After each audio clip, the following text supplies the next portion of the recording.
Viewers and subscribers, welcome back to Beat in the Press podcast. I am your host, Rafa. Now, coming up in this evening podcast, we're going to be looking ahead to the weekend and the big fixtures coming up. Arsenal taking on Brighton. And then on Sunday, league leaders Liverpool takes on Manchester United. Now, joining me this evening to review, look back at what occurred in the week and to look ahead to these two big games we have returning to the podcast. Christophe. Good to be back, viewers. Yes, indeed, Christophe. Lots of football coming at us thick and fast. And it was just last week we were talking about the dull stalemate between Arsenal and Man City. And midweek we had some fixtures, both Manchester City, Arsenal, and also Liverpool running out winners. And pretty much the table remained as it was. But give us a recap, Christophe. What did you see in midweek from these three teams? Um, to me, it was just business as usual. For Arsenal, for Liverpool, it kind of seemed like Man City had a point to prove. We see where Pep did drop De Bruyne and Haaland, and they seem to benefit from that, whether it be that their attack was no longer predictable, or maybe it's a case where they were just, raging over having drawn with Arsenal, given that Arsenal has taken 4 points from them this season and, stolen silverware out of their hands. So, they might be very upset.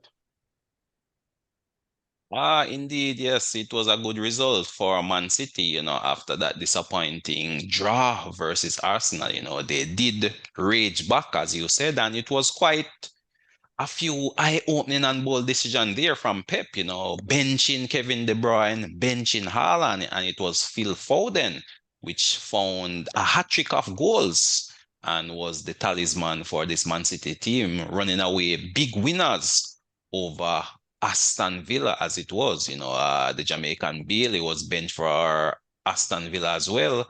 Martinez, their first choice goalkeeper, seemed to have picked up some sort of injury, and also the England international Watkins was out with a knock. So it was somewhat a change weakened team, I would say, for Aston Villa, but Man City still put on a performance that, warrants them that 3 points. And it was quite impressive, as you say, business as usual over there at the Emirates. It was business as usual for Arsenal as well, getting another clean sheet, getting 2 goals and coming away winners there also. Liverpool, having then seen these two results, was, up against it and had to get a result versus bottom of the league, Sheffield United. Went ahead 1-0. You could say a gift of a goal. And then, of course, Liverpool gifted Sheffield back one, which I've been saying all season, Christophe. This Liverpool team has a tendency of conceding goals. And again, even though they didn't concede the first one this time around, they still conceded a rather dubious goal. And if you were watching that game, Christophe, you would have seen that within the first minute, Sheffield got a glorious opportunity from a corner to go ahead 1-0, if not for the heroics of the Liverpool goalkeeper. So again, chances come early for opposition team against this Liverpool outfit, and it was not by poor finishing from Sheffield. They could have taken an early lead in that game, and you can never tell, up against Liverpool, pressure building, changes taking place at the top of the league, but it was not to be. Liverpool got the go-ahead goal, Sheffield equalized, but then Liverpool turned down the style, and it was an emphatic strike from McAllister from, outside the 18-yard box, almost burst in the net, which gave Liverpool that 2-1 lead. And then, of course, late in that fixture, Gakpo came on to seal the deal. So Liverpool took care of business as well and looking prime to face Manchester United. Arsenal did the business versus Luton, looking good to face Brighton. And of course, Man City, they will be up against Crystal Palace. So, I mean, of those three fixtures though, Christophe, which would you say should pose the most challenge to one of those three teams? Well, I would have to say Liverpool versus Manchester United. Now, sorry, you might look at it and think Man United getting beaten today by Chelsea, but you know, personally, having watched the match and looking at it, I thought Man U were the better team, and I thought those were some soft penalties were given. Yeah, especially that first one, to be honest. I am still Especially the looking to first one. see where the defender clipped the forward. I haven't, I I'm I am still not. not seeing a fall. I did not see any contact from Anthony. I mean, people might say Anthony is not very good or whatever. Fine, but I did not see any contact. Even for the second penalty, I also did not see any contact on any of the penalties. So I'm very unsure as to what happened Yeah, in the, that the game. I first thought PK Manu was was. definitely a gift. The second one, 50-50, but the first one, I would say Chelsea was gifted that penalty, and uh, what can I say? It was a very good game for the neutrals. Chelsea running away late winners in that one. But to continue your point though, Christoph, what was the point you were getting at? I think depending on how Manu choose to react, they could wallow in the defeat, or they could choose to prove a point at Liverpool. So I think it's potentially a very difficult match. I don't see Crystal Palace posing a threat to Man City, and Arsenal has been, doing the business against Brighton so far. I expect them to do well. So I think the most difficult match is definitely Manu, and because we said that Manu does turn up for the big games. We saw them score 3 goals today, and they weren't counter-attacking goals. They were very good goals, and we saw where they scored goals and beat Liverpool in the FA Cup. So potentially a chance for revenge for Liverpool. Could be a case where Man U is coming into this and saying, you know what, we can take points off of Liverpool, and we will do that. Well, I mean, the two Garnacho goals, Christoph, I mean, those were clear counter-attacking goals or defensive blunders. I mean, Caicedo gifted Garnacho that equalizer. I mean, he put it on a plate for him.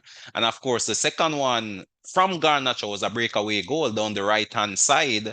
Anthony finally getting an assist to his name, his first of the season, and he made a sublime cross from the right flank to pick out Garnacho on a breakaway, of course. So to me, two of those three goals were really counter-pressing goals or counter-attacking goals. In all honesty, it was just that.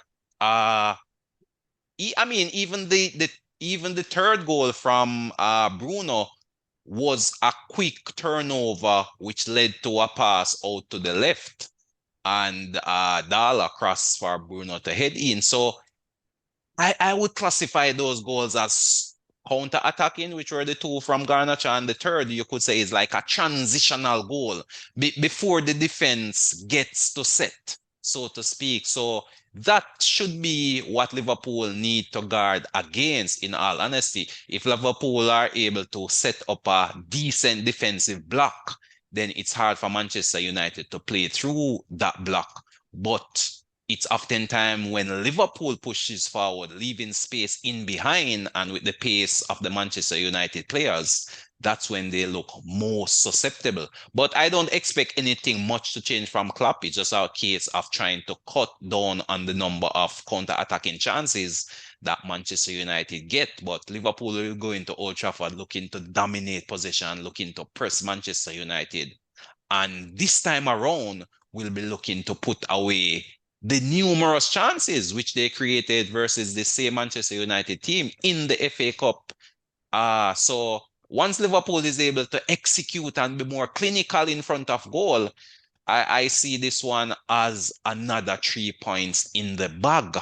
And Liverpool plays on Sunday, Arsenal and Man City plays on Saturday. So Liverpool would go into this one knowing what the result of those two games have been. And I'm sure that will be a source of motivation, regardless of how those two games pan out. But just going back though, Christoph, I mean, looking at Arsenal versus Brighton, oftentimes on paper, we may see this as a 3 points in the bag for Arsenal, but let's take a deep dive. I mean, what can we expect from Brighton? And Is it possible for Brighton to even create an upset based on what you have seen from them in recent time? I mean, there's always a chance in football, right? We did see, I think Brighton did beat Liverpool, yes? With and if I recall, there was some brilliant goals. Brighton has looked better in recent weeks, but overall, I still think their form is quite spotty. I mean, this could be a chance for Brighton to be the first team to beat Arsenal in 2024. So it remains to be seen. Um, I'm not sure there is a tactic that they would employ that would definitely give them the win, unless it's a case where they're gonna play a low block and try to counter against Arsenal. But in recent weeks, I've seen where Arteta has been making tactical changes more quickly and more proactively instead of reactively. So it could be a case where, there might not be any hope for Brighton. Indeed, indeed. The only concern I would have in this game is that Brighton is a possession-based team, and you could say it might play into Brighton's hand, in all honesty, playing against another possession-based team, Deserbe in the past have had good structures in terms of his setup. This is also a game away from home for Arsenal as well that could play into the mix. Of course, the pressure of being in a title race is also another factor. We can never tell. The later you go in games, the greater pressure builds. And in fact, if Brighton can even take a lead and the game is going late, then players may become a bit more ramped up. That pressure tells, that pressure takes its toll. So I would not necessarily write Brighton completely off. I do give them a very small chance, in all honesty. Uh, you know, for this one, I mean, they No, did take the lead versus Liverpool, but they were quickly pegged back by Liverpool. So they didn't actually beat Liverpool, Christoph, as you alluded to earlier. It was Liverpool who came out victors 2-1. Welbeck did score a sublime goal, but Liverpool took the game to them, dominated possession, and this Brighton team would have learned from that experience. It should be fresh in their mind. They are coming off a nil-nil draw versus Brentford, and the previous game was a loss to Liverpool. So that Liverpool defeat should be fresh. Arsenal will come with a similar style of play as to Liverpool in that they love to possess the ball. And of course, Brighton would have had a dress rehearsal. So playing at home, that should give Brighton extra impetus. I'm not sure if they will have enough in terms of quality players, but I would not necessarily write this Brighton team off. so I'm not writing Brighton off, because even though Arsenal has beaten them already so far this season, that was at the Emirates. Over the years, the results with Brighton have been shared, wins and losses on both sides. Um, I think maybe I think we've seen where Arsenal is willing to relinquish possession in order to get a result, relinquish possession and play on the counter attack in order to get a result. So I'm not seeing where it is an issue. I think Arsenal currently have a plan. They know how they're going to go and win games and grind out results. We saw where they almost beat City last weekend. You said it was a dull game for the neutrals, but it is probably one Definitely. of I the don't think Arsenal went there to win any at all. I think Arsenal went there for a draw And and that's fine. was If you think that successful that, in that their is not what objective. I saw when I watched the game. That's not what I saw. Arsenal came there to make sure City did not beat them and then steal the win late. And it almost happened. Almost happened. Well, I'm Right? sure leaving that game, Arsenal would be the happier of the two teams, in all honesty, Easily. Arsenal beat City in the Community Shield, beat them in the Community Shield last year, beat them at the Emirates, and took a point off of them. Arsenal would be happy, and they are still ahead of them in the table. So I think Arsenal is fine with result. Indeed, yeah, They would definitely. have been much happier had they gotten the win because they would have maintained their lead at the top of the table. But right now, second, 2 points behind. have to catch Liverpool. Man United might do the job and get us back to the top, but we'll have to wait and see. Ah, yes, indeed. Yes, indeed. I mean, on paper, Arsenal in reality should get the 3 points from Brighton, but this is the EPL. And many a times we have seen surprises, and especially when it comes to this time of the season. We are now down to 9 games, 9 games to go, and it's very tight at the top of the table. Any upsets or drop in points right now could be detrimental to whichever team drop those points. So, while I do expect Arsenal to win, it would be a shock if Brighton did come out victors or even draw. Arsenal will be throwing everything at this, even the kitchen sink, if it comes down to that. But I do expect Arsenal to win. But in terms of a scoreline, Christoph, what's the scoreline you're predicting? What's your predicted scoreline? I'm going to go with 2-0 Arsenal at the moment. 2-0 Arsenal. Yes, Arsenal have been keeping a few clean sheets of late. I do think Brighton has the necessary quality. When you look at Welbeck, for example, is a former Arsenal player. We oftentimes see in the EPL where former players score against their old team, and it would not surprise me, in all honesty, if Welbeck got on the score sheet in this one. Uh, so for me, I'm gonna go with a 3-1 for the Arsenal. So 3-1, I think Arsenal should run out 3-1 winners. Brighton getting on the score sheet, but Arsenal having too much ammunition in those big cannons, for Brighton to overcome. But that's the game that will take place on Saturday. On Sunday, all attention will turn to Manchester United playing host to Liverpool. Talk to us about that game, Christoph. How do you see that one panning out? Um, I'm expecting Man U to come with a similar approach to what they did in the FA Cup. I mean, Liverpool will obviously try to dominate possession and win the ball. Liverpool will definitely create chances. The problem for Liverpool is how will the finishing be on the day? We do know that Man United play on the counter attack, and if they get the counter attack, their finishing is quite deadly on the counter. So it's a matter of how many counterattacks are Liverpool going to give up on the day? Man U is not going to be beating Liverpool for possession or trying to dominate the game. They're going to be trying to win back possession quickly and counter attack quickly. Indeed, my concern, to be honest, is not even on the Liverpool offense. It's the Liverpool defense which concerns me the most. In all honesty, Liverpool have been leaking goals all season. I've been saying it, giving up the first goal. And, I believe the last statistic I saw, uh, they were one of the top teams in gaining or getting back points from a losing position. And I think thus far this season, they have managed to, I think, gather 27 points from a losing position. And oftentimes, this is from conceding the first goal. So, again, that is what they have to guard against. It has been somewhat of a unstable centre back pairing.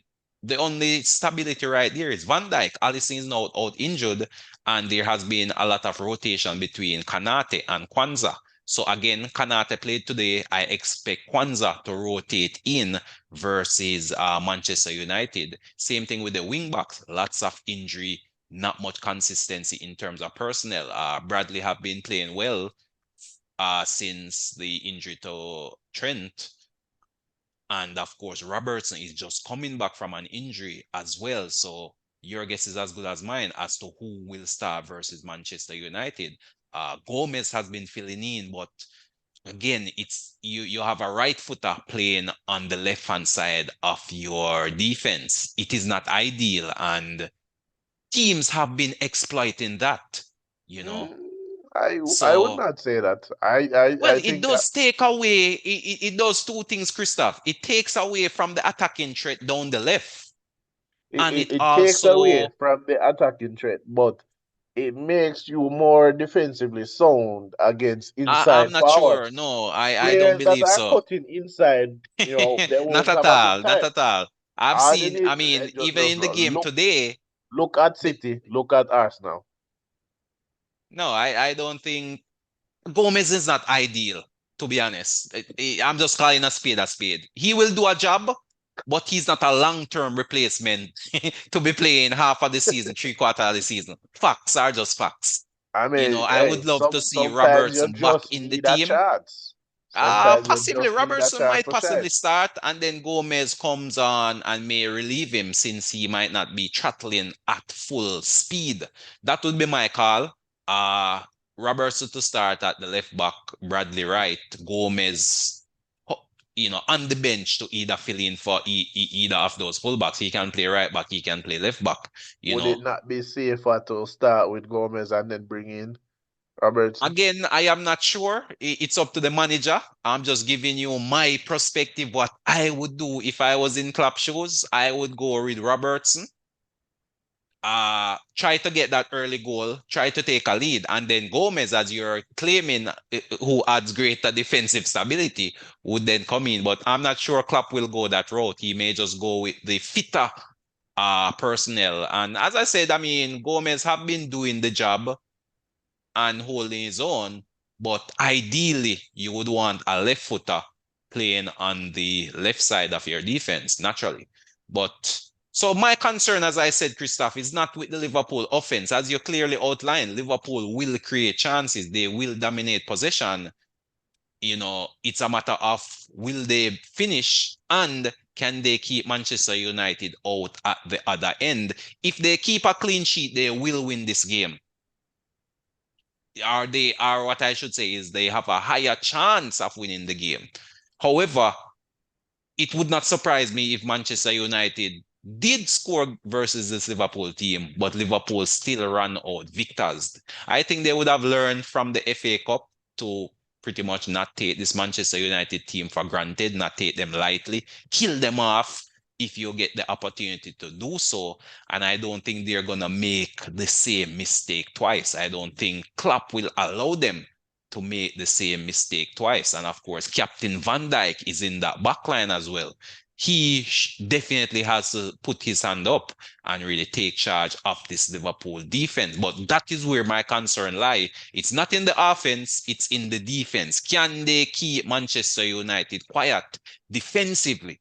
If they are able to do that, then they will run out victors. If they are not able to do that, then any result is possible. But for me, I have to back Liverpool and say they will learn from their FA Cup mistakes and come away with a victory in this one. Too much is on the line not to get a win at this moment in time. But how do you see the Manchester United team, Christoph? Can they bounce back from the defeat versus Chelsea and really lift their game to challenge this Liverpool team?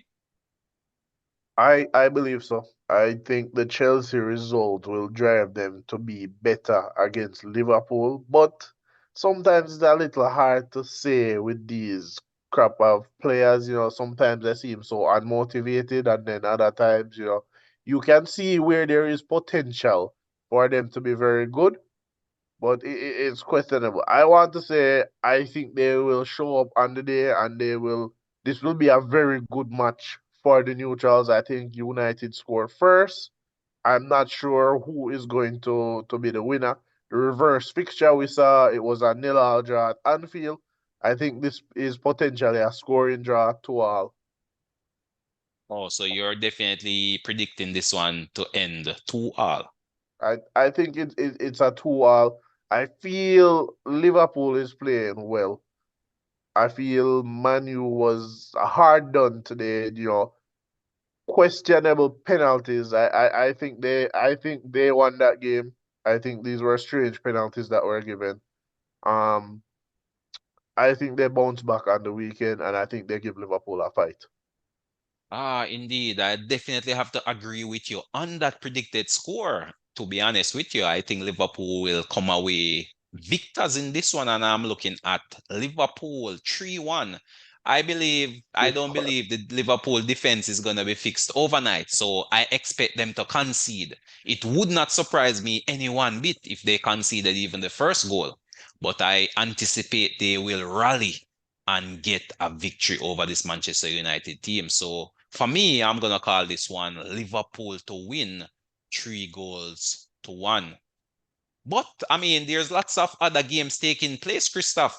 Just your opinion on these games, a quick fire predicted call. So Crystal Palace, Man City. How do you see that one? Man City 3-1. Aston Villa, Brentford. Ooh, ooh, ooh, ooh. Um, Aston Villa 2-1. Everton, Burnley. Everton.